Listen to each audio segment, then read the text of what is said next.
káyé gbọ́ ní ìròyìn. ìròyìn káyé gbọ́, ìròyìn káyé gbọ́, ìròyìn káyé gbọ́, ìròyìn káyé gbọ́, ẹ jẹ́ a jọ gbọ́. ẹ kú lásìkò yìí ní gbogbo ibi tí ẹ ti ń gbọ́ mi, ìròyìn káyé gbọ́ ni mo mú wá sí ti gbọ́ yín láti kùnlé jíkẹ́ alára. Orúkọ mi ni Olúwafúnmiláyọ̀ Adéṣẹwọ́. Ṣáájú ẹgbẹ́ kókó tó wà nínú ìròyìn ọ̀hún. Iná jó ṣọ́ọ̀bù ohun èlò ilé kan àti ṣọ́ọ̀ṣì méjì ní ìlú Ìbàdàn. Àwọn afurasí adigunjalè méjì pàdánù ẹ̀mí wọn ní ìpínlẹ̀ Bauchi. Ikọ̀ Àmọ̀tẹ́kùn mú àwọn afurasí ọ̀daràn 9 ní ìpínlẹ̀ Ondo. Awakọ̀ àjàgbé kan sá lọ bí ó ṣe gbẹ̀mí ọlọ́kadà ní ìpínlẹ̀ Ọ̀ṣun. Kí tó tẹ̀síwájú nínú ìròyìn yìí, ẹ jẹ́ kí a dókè lọ́wọ́ fún ìpolówó ọjà.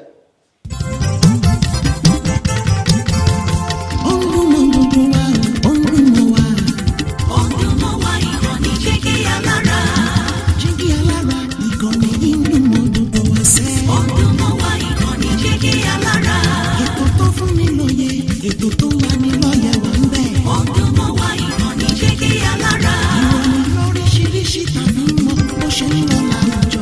Ọdún mọ́ wá ìkànnì Jígí Alára. Ìkànnì Jígí, Jígí, Jígí Alára. Jígí, Jígí, Jígí Alára. Jígí, Jígí, Jígí Alára. Jígí, Jígí, Jígí Alára.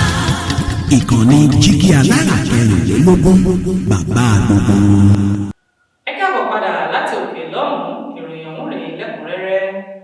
Iná jó ṣọ́ọ̀bù ohun èlò ilé kan àti ṣọ́ọ̀ṣì méjì nílùú Ìbàdàn.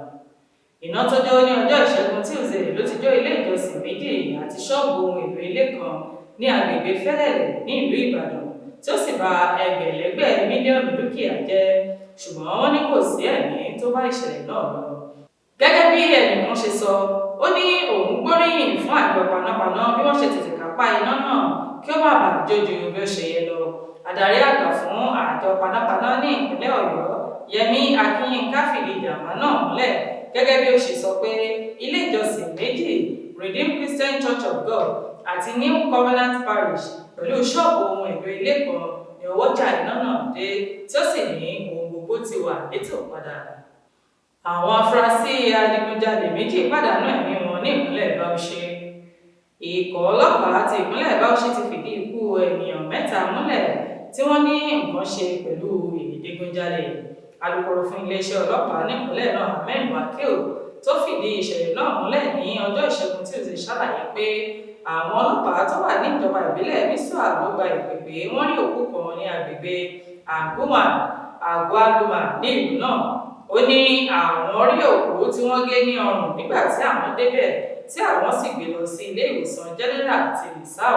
Wakil ní lẹ́yìn ọ̀rẹ̀yìn ni wọ́n ní ẹni náà jẹ́ Muhammad Mahmuda Baba Jibril ti Sabonlaye ní ìlú Misau. Kọmíṣánná ọlọ́pàá ní ìpínlẹ̀ náà, Awal Muhammad, kọ̀rọ̀ ojú sí ìwà tí àwọn ọ̀dọ́ hù ní agbègbè náà bí wọ́n ṣe gba àwọn afurasí méjì tí àwọn ọlọ́pàá mú tí wọ́n sì ṣekú pa wọ́n. Ikọ̀ Àmọ̀tẹ́kùn mú àwọn afurasí ọ̀daràn 9 ní ìpínlẹ̀ Ondo State Security Network Agency, tí wọ́n túmọ̀ sí Àmọ̀tẹ́kùn Corps, ti mú àwọn ènìyàn 9 fún oríṣiríṣi ẹ̀sùn ìwà ìbàjẹ́. Gẹ́gẹ́ bí ikọ̀ náà ṣe sọ pé àwọn afurasí ọ̀daràn náà ni wọ́n mú jákèjádò ìpínlẹ̀ náà nígbà tí wọ́n ń fojú wọn hàn dé ní olú iléeṣẹ́ wọn ní Àkúrẹ́, tó jẹ́ olú ìlú ìpínlẹ̀ náà ní ọjọ́ Ìṣẹ́gun Tuesday. Adarí àgbà fún ikọ̀ náà, Akọ̀gun Adétúnjí Adélàyé, ní àwọn afurasí náà lò lọ́wọ́ nínú oríṣiríṣi ìwà bíi ìjínigbé, olè jíjà àti ìgbìyànjú láti gbẹ̀mí ènìyàn. Awakọ̀ àjàgbé kan sá lọ bí ó ṣe gbẹ̀mí ọlọ́kadà ní ìpínlẹ̀ Ọ̀ṣun. Ọlọ́kadà kan tí wọn kò tíì mọ orúkọ rẹ̀ tàbí ohunkóhun nípa rẹ̀ ní ọkọ̀ àjàgbé kan ti tẹ̀pa ní ìlú Òṣogbo ní ìpínlẹ̀ Ọ̀ṣun. Ìjàmbá náà ló wáyé ní òpópónà East Bypass ní Òkè Ọ̀ṣun Òṣogbo, èyí tí ó dá àìbalẹ̀ ọkàn sílẹ̀ fún àwọn olùgbé agbègbè náà. Ẹnìkan tí ìṣẹ̀lẹ̀ náà ṣojú rẹ̀ ní awakọ̀ ọkọ̀ náà sá lọ ní kété tí ó pa àwọn ọlọ́kadà lòún. Olùgbé kan ní agbègbè náà ní wọ́n ti gbé ẹni tí ọlọ́kadà gbé lọ sí ilé ìwòsàn ní Òṣogbo.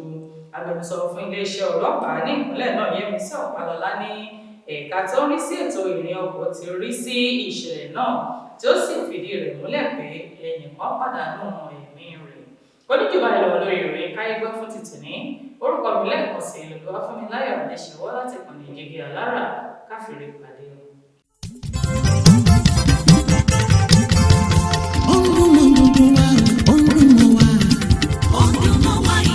Jígí Alára.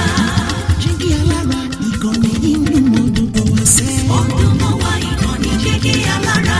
Ètò tó fún ni lóye, ètò tó là ní lọ́yẹ̀ wà ń bẹ̀. Ọdún mọ́ wa ìkànnì Jígí Alára. Ìròyìn lóríṣiríṣi tàbí mọ bó ṣe ń lọ láwùjọ. Ọdún mọ́ wa ìkànnì Jígí Alára. Ìkànnì Jígí Alára. Jígí Alára. Jígí Alára. Jígí Alára. ìkànnì Jígí Alára 16 bàbá gbogbo.